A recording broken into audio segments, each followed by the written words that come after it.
ಈಗ ಕಾಕ್ಟೈಲು ಮತ್ತು ಮಾಕ್ಟೈಲು ಎರಡು ಫೇಮಸ್ ಆಗೋಗ್ಬಿಟ್ಟಿದೆ ಸ್ಯಾಂಡಲ್ವುಡ್ಡಲ್ಲಿ, ಒಂದು ಕಡೆ ಬಾಲಿವುಡ್ಡಲ್ಲಿ.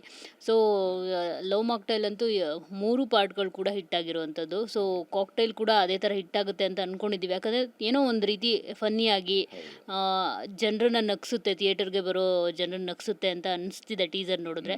ಸೊ ಅದ್ರ ಬಗ್ಗೆ ಎಲ್ಲ ಏನು ಹೇಳ್ತೀರಿ, ಕತೆ ಬಗ್ಗೆ ಎಲ್ಲ? ಲವ್ ಮಾಕ್ಟೇಲ್ ತುಂಬ ಒಳ್ಳೆ cinema. I am a fan of that series. ತುಂಬ ಚೆನ್ನಾಗಿ ಮಾಡಿದ್ದಾರೆ. ಕೃಷ್ಣ ಅಂತೂ ಎಕ್ಸಲೆಂಟಾಗಿ ಡೈರೆಕ್ಟ್ ಮಾಡಿದ್ದಾರೆ, ಚೆನ್ನಾಗಿ ಅಭಿನಯಿಸ್ತಾರೆ. ಸೊ ಅವರ ಒಂದು ಸಿನಿಮಾ ಒಳ್ಳೆಯದಾಗಿದೆ. ನಿಜವಾಗ್ಲೂ ಅವರ ಎಫರ್ಟ್ಸ್ಗೆ ನೋಡಿ ಪೇ ಆಫ್ ಆಗುತ್ತೆ. ಅಂದರೆ ಆಡಿಯನ್ಸ್ ತುಂಬ ಇಂಟೆಲಿಜೆಂಟ್ ಇದ್ದಾರೆ. ಅವ್ರಿಗೆ ಈ ಸಿನಿಮಾ ನಮ್ಗೆ ಎಂಟರ್ಟೈನ್ಮೆಂಟ್ ಸಿಗುತ್ತೆ ಅಂದಾಗ ಮಾತ್ರ ಬರುತ್ತೆ. ಇಲ್ಲ ಇದನ್ನು ನಾವು ಮನೇಲೆ ಕೂತ್ಕೊಂಡು ನೋಡೋಣ ಅಂದಾಗ ಮನೇಲಿ ಕೂತ್ಕೊಂಡು ನೋಡೋ ಅಂತ ಜಾನರ್ಗೆ ಹಾಕೋಬಿಡ್ತಾರೆ. ದೆನ್ ಕಾಮಿಡಿ ಸಮಥಿಂಗ್ ದಟ್ ಈಗ ನಾವು ಒಬ್ಬರೇ ಕೂತ್ಕೊಂಡು ನಗೋದಕ್ಕೂ ಒಂದು ಎಂಟೈರ್ ಆಡಿಟೋರಿಯಮಲ್ಲಿ ಎಲ್ಲರ ಜೊತೆ ಸೇರಿ ಫ್ಯಾಮಿಲಿ ಜೊತೆ ಒಂದು ಔಟಿಂಗ್ ಹೋಗಿ ನಕ್ಕೊಂಡು ಬರೋಣ ಜಾಲಿಯಾಗಿ.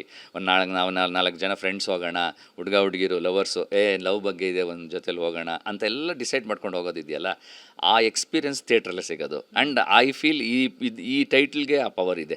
ಆ್ಯಂಡ್ ಲವ್ ಇಟ್ ಸೆಲ್ಫ್, ಈಗ ನೋಡಿ ನಾನು ಹೇಳ್ತಾ ಇದ್ದೆ, ಎಂಥ ದೊಡ್ಡ ಬಡ್ಜೆಟ್ಟು ಟೈಟಾನಿಕ್ ಅಂತ ದೊಡ್ಡ ಸಿನಿಮಾಲ್ಲೂ ಲವ್ ಎಲಿಮೆಂಟ್ ಇಟ್ಟಿರ್ತಾರೆ. ಅವರಿಬ್ಬರ ಪ್ರೇಮ ಕಥೆ ಅಲ್ಲಿ ಇಲ್ಲ ಅಂತಂದರೆ ದೊಡ್ಡ ಹಡಗು ಮುಳುಗೋಗೋದು, ಜನ ಸಾಯೋದು, ಅದು ಎಷ್ಟು ಅನಿಸಿ ನಮ್ಮ ದಿನನಿತ್ಯದಲ್ಲಿ ಆಲ್ರೆಡಿ ನಮಗೆ ಬೇಜಾರಿರುತ್ತೆ, ನೋವಿರುತ್ತೆ, ಸಂಕಟಗಳಿರುತ್ತೆ. ಅಲ್ಲೂ ಹೋಗಿ ಜನ ಸಾಯೋದನ್ನು ನೋಡಬೇಕಾ? ಅದು ಡಾಕ್ಯುಮೆಂಟ್ರಿ ಥರ ಆಗ್ಬಿಡುತ್ತೆ. ಅದಕ್ಕೊಂದು ಲವ್ ಸಬ್ಜೆಕ್ಟ್ ಟಚ್ ಕೊಟ್ಟಾಗ ಏನಾಗ್ಬಿಡುತ್ತೆ, ಇನ್ನು ತುಂಬ ಇಂಟ್ರೆಸ್ಟಿಂಗ್ ಆಗುತ್ತೆ. ಆ ಥರ ನಮ್ಮ ಲವ್ ಅನ್ನೋ ಇದನ್ನೇ ಪ್ರತಿಯೊಬ್ಬರ ಲೈಫಲ್ಲೂ ಪ್ರೀತಿ ಅನ್ನೋದು ಬಂದಿರುತ್ತೆ, ಡಿಸಪಾಯಿಂಟ್ಮೆಂಟ್ ಆಗಿರುತ್ತೆ, ಮುಂದಕ್ಕೆ ಹೋಗಿರ್ತಾರೆ, ಕೆಲವು ಬೇಸರದಲ್ಲೇ ಇರ್ತಾರೆ. ಅವರೆಲ್ರಿಗೂ ಒಂದೇನೋ ಒಂದು ಸಣ್ಣ ಮೆಸೇಜ್ ಕೊಟ್ಟಂಗೂ ಆಗುತ್ತೆ. ವೇರ್ ಹೋಪ್ನ ಕಳ್ಕೊಬೇಡಿ, ಟ್ರೂ ಲವ್ ಯಾವಾಗ ಬೇಕಾದರೂ ಆಗ್ಬೋದು ಅನ್ನೋದು. ಸೊ ಐ ಥಿಂಕ್ ಅದು ಎಲ್ಲೋ love Mocktail is a separate genre, love cocktail ಅನ್ನೋದು ನಮ್ಮದು ಸೆಪ್ರೇಟ್ ಜಾನರ್ ಇದೆ. ಪ್ರೆಸೆಂಟೇಷನ್ ರೀತಿ ಡಿಫ್ರೆಂಟ್ ಇದೆ. ಎರಡಕ್ಕೂ ಒಳ್ಳೆ ಸ್ಕೋಪ್ ಇದೆ ಅಂತ ನನಗನ್ಸುತ್ತೆ. ನಿಮ್ಗೇನಾದರೂ ಎಕ್ಸ್ಪೀರಿಯನ್ಸ್ ಇದೆಯಾ ಸರ್ ನಿಮ್ಮ ಲೈಫಲ್ಲಿ ಲವ್ ಫೇಲ್ಯೂರ್ ಬಗ್ಗೆ? ಬಿಕಾಸ್ ನೀವೇ ಈ ಸಿನಿಮಾದ ಡೈರೆಕ್ಟರ್ ಕೂಡ. I am a writer come director ಈ ಸಿನಿಮಾಗೆ. ಅದಂತೂ ಹೌದು. ಪ್ರತಿಯೊಬ್ಬ ರೈಟರು ಆಗ್ತಾನೆ ಅಂದಾಗ, ಅಥವಾ ಅಥವಾ ಆ ಸೀನ್ಸ್ನ ರೆಡಿ ಮಾಡ್ತಾನೆ ಅಂದಾಗ ನಮ್ಮ ಲೈಫ್ ಎಕ್ಸ್ಪೀರಿಯನ್ಸಸ್ನ ನಾವು ತೊಗೊಳ್ಳೇಬೇಕಾಗುತ್ತೆ ಎಷ್ಟೋ ಸಲ. ಅದನ್ನು ನಮ್ಮ ಬಿಗ್ ಬಾಸಲ್ಲಿ ಶೈನ್ ಶೆಟ್ಟಿ ಇವರೆಲ್ಲ ಚೆನ್ನಾಗಿ ಹೇಳಿದ್ದಾರೆ. ಸುದೀಪ್ ಸರ್ ಒಂದು ಸಲ ಕೇಳ್ತಾರೆ, ನಾನು ಹೇಳಿದೆ ನನ್ನ ವೈಫ್ ಜೊತೆ ಸರ್ ಒಂದೇ ಕ್ರಶ್ ಆಗಿರೋದು ಅಂತ.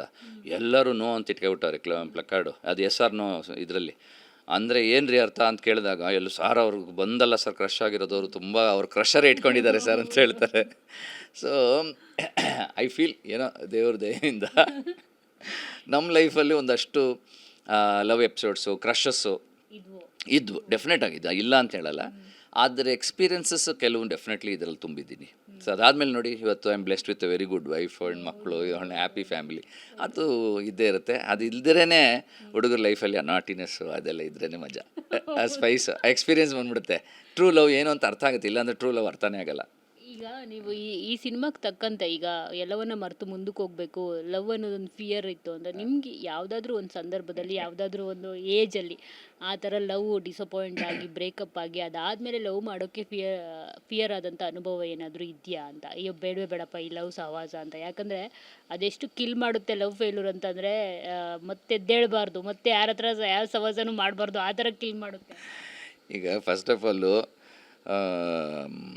ಮಂಗಳವ್ರ ಹತ್ರ ಮಾತಾಡೋದು ಸ್ವಲ್ಪ ಕಷ್ಟ. ಒಳ್ಳೊಳ್ಳೆ ಪ್ರಶ್ನೆಗಳು ಕೇಳ್ತಾರೆ. ಆ ಪ್ರಶ್ನೆಗಳನ್ನ ಹೆಂಗೆ ಕೇಳ್ತಾರೆ ಅಂತ ನಾವು ಅದನ್ನು ಸ್ಟಡಿ ಮಾಡಬೇಕಾಗತ್ತೆ. ಇಲ್ಲ, ತುಂಬ ಒಳ್ಳೆ ಪ್ರಶ್ನೆ ಅದು ಆ್ಯಕ್ಚುಲಿ. ಈಗ ನೀವು ಹೇಳ್ದಾಗೇ ಲವ್ವಲ್ಲಿ ಎಕ್ಸ್ಪೀರಿಯೆನ್ಸ್ ಆಗಿರೋದು ನಿಜ, ಬಟ್ ಅದರಲ್ಲಿ ನಾವು ಕೆಲವು ಫಿಕ್ಷನಲ್ ಎಲಿಮೆಂಟ್ಸ್ನ ತುಂಬಬೇಕಾಗತ್ತೆ. ನನ್ನ ಲೈಫಲ್ಲಿ ಇದೇ ಥರದ್ದಾಗಿದೆ ಅಂತಲ್ಲ. ನನ್ನ ಲೈಫ್ನ ಕೆಲವು ಒಳ್ಳೆ ಎಪಿಸೋಡ್ಸು ನನಗೆ ಇಂಟ್ರೆಸ್ಟಿಂಗ್ ಅನಿಸಿದ್ದನ್ನು ತೊಗೊಂಡ್ರೆ ಅದಕ್ಕೊಂದು ಫಿಕ್ಷನಲ್ ಎಲಿಮೆಂಟು ಹಿಂಗಾದರೆ ಇನ್ನೂ ಮಜಾ ಇರುತ್ತಲ್ಲ, ಆಡಿಯನ್ಸ್ಗೆ ಅದು ಎಂಟರ್ಟೈನ್ ಆಗುತ್ತೆ ಅನ್ನೋದನ್ನು ತೊಗೊಂಡ್ರೆ ನಾನು ಅದನ್ನೆಲ್ಲ ಮ್ಯಾನೇಜ್ ಮಾಡಿ ನೀಟಾಗಿ ಸ್ಕ್ರೀನ್ ಪ್ಲೇ ಮಾಡಿದ್ದೀನಿ. ನನ್ನ ಜೊತೆಗೆ ಅಭಿನಂದನ್ ಆ್ಯಂಡ್ ಪ್ರಶಾಂತ್ ಅಂತ ಅವ್ರ ಡೈಲಾಗ್ಸ್ ಕೂತ್ಕೊಂಡಾಗ ಕೆಲವು ಕಡೆ ಇನ್ಪುಟ್ಸ್ ಅವ್ರದ್ದು ತೊಗೊಂಡು ನಮ್ಮ ಟೀಮ್, ನಾನು ಯಾವತ್ತೂ ನನ್ನ ರಿಜಿಡ್ಡಾಗಿ ಇದೇ ಬೇಕು ಹಿಂಗೆ ಅಂತಲ್ಲ, ಅವ್ರ ಇನ್ಪುಟ್ಸು ತೊಗೊಂಡಿರ್ತೀನಿ. ಸೊ ಹಂಗಾಗಿ ಅವ್ರ ಎಕ್ಸ್ಪೀರಿಯನ್ಸಸ್ ಜಾಯ್ನ್ ಆಗಿರುತ್ತೆ. ಆ್ಯಂಡ್ ನಾವು ನೋಡಿದಂಥ ಇನ್ಸ್ಪಿರೇಷನ್ನು, ಜಗ್ಗೇಶ್ ಅಣ್ಣನ ಸಿನಿಮಾಗಳು, ಕಾಶಿನಾಥ್ ಸರ್ ಸಿನಿಮಾಗಳು, ಅವ್ರದ್ದೆಲ್ಲ ನೋಡಿದಾಗ variety of comedy scenes, variety of comedy episodes, ಅವ್ರ ಪರ್ಫಾರ್ಮೆನ್ಸು ಎಲ್ಲನೂ ಇನ್ಸ್ಪಿರೇಷನ್ ತೊಗೊಂಡು ಚೆನ್ನಾಗಿ ಮಾಡಿದ್ದೀವಿ ಇದನ್ನು.